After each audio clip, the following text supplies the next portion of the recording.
अजमेर से खबर आ रही है। अजमेर में धूमधाम से मनाया श्री कृष्ण जन्मोत्सव। बता दें कि श्रीनगर रोड स्थित खंडेलवाल धर्मशाला में 7 दिवसीय संगीतमय श्रीमद् भागवत कथा के चौथे दिन भगवान श्री कृष्ण का जन्मोत्सव धूमधाम से मनाया और श्री कृष्ण की झांकी सजाई। इस अवसर पर श्रद्धालुओं ने जमकर भक्ति नृत्य किया। कथावाचक आराध्या ज्योति शिखा दीदी ने भगवान श्री कृष्ण के जन्मोत्सव से जुड़े प्रसंग सुनकर श्रद्धालुओं को झूमने पर मजबूर कर दिया। 29 मई तक दोपहर 3 से शाम 6 बजे तक कथा जारी है। कथा की पूर्णाहुति 30 मई को होगी। और जब गुरुकुल में प्रहलाद जी पढ़ने गए तो प्रहलाद जी का मन, क्योंकि गुरुकुल में राजा का बेटा है तो राजधर्म की शिक्षा सीखनी है, लेकिन प्रहलाद जी राजधर्म की शिक्षा नहीं सीखना चाहते। प्रहलाद जी का मन किसमें लगा है वो ये तो भगवान ही जाने। हिरण्यकश्यप वरदान लेकर आया जब अपने महल में, जब तक प्रहलाद जी महाराज 5 वर्ष के हो चुके हैं और देखा कि मेरे घर में छोटा पुत्र भगवान के नाम में जो है एक दृढ़ निश्चय था। प्रहलाद जी ने कहा, प्रहलाद जी जो है हर बार सुरक्षित हो जाते थे। हिरण्यकश्यप को गुस्सा आया और हिरण्यकश्यप ने कहा कि इसे गुरुकुल लेकर जाओ और जो है फिर दोबारा शिक्षा लेकर आओ। अब जब दोबारा आए शिक्षा ग्रहण करके, प्रहलाद जी एक बार कोई गिर जाता है फिर वो निकल नहीं पाता है। माया का प्रभाव ऐसा चलता है, कितना भी निकलने की कोशिश करे वो निकल नहीं सकता। अगर वो निकल सकता है इस अंधे कुएं से तो केवल एक ही तरह से निकल सकता है, भगवान के। तो प्रहलाद जी महाराज को दोबारा लाया गया तो प्रहलाद जी महाराज जी की तो वही बात। फिर पूछे हिरण्यकश्यप को, बताओ क्या शिक्षा ग्रहण करी?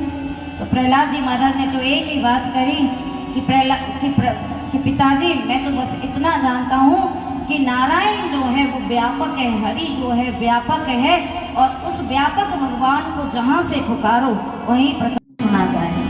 दूसरी बताई कीर्तन, तीसरी बताई भगवान के चरणों की सेवा, चौथी बताई अर्चा सेवा, और फिर बताई वंदन बताई, और फिर दास से भाव बनाकर हमें ठाकुर जी की सेवा करनी चाहिए। और जब दास भाव से सेवा करेंगे तो वही सेवा एक दिन सख्य भाव में हो जाएगी और फिर हम अपना आत्मसमर्पण भगवान के चरणों में कर देंगे। हिरण्यकश्यप ने जैसे ही सुना कि मेरा पुत्र होकर नारायण के नाम की महिमा गा रहा है महाराज, क्रोध में हो गया। सेवकों को कहा कि ये जैसे महाराज ने मारो ऐसे।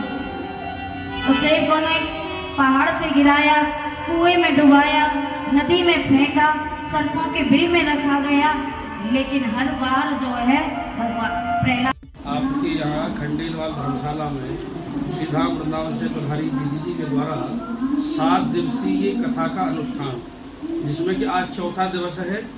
गजेंद्र उद्धार हुआ, ध्रुव जी का चरित्र हुआ, प्रहलाद जी का चरित्र हुआ, और लास्ट में बड़ी धूमधाम के साथ कृष्ण जन्म महोत्सव मनाया जाएगा चौथे दिवस में।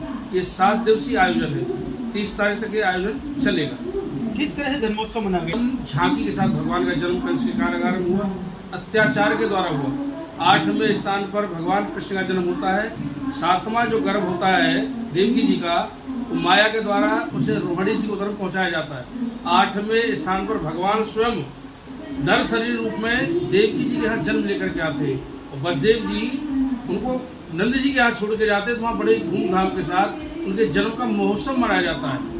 आज वही प्रसंग चल रहा है, और कल जैसे लीला होंगी, कल की जो कथा है उसका अलग प्रसंग सुनाया जाएगा। 7 दिन की भागवत में अलग अलग प्रसंग सुनाए जाएंगे। ये 7 दिवसीय अनुष्ठान। नाम बता दीजिए। मेरा नाम हेमचंद शर्मा है। श्री धाम वृंदावन से हम लोग यहाँ पधारे हैं, दीदी के साथ प्रकरण आए हैं।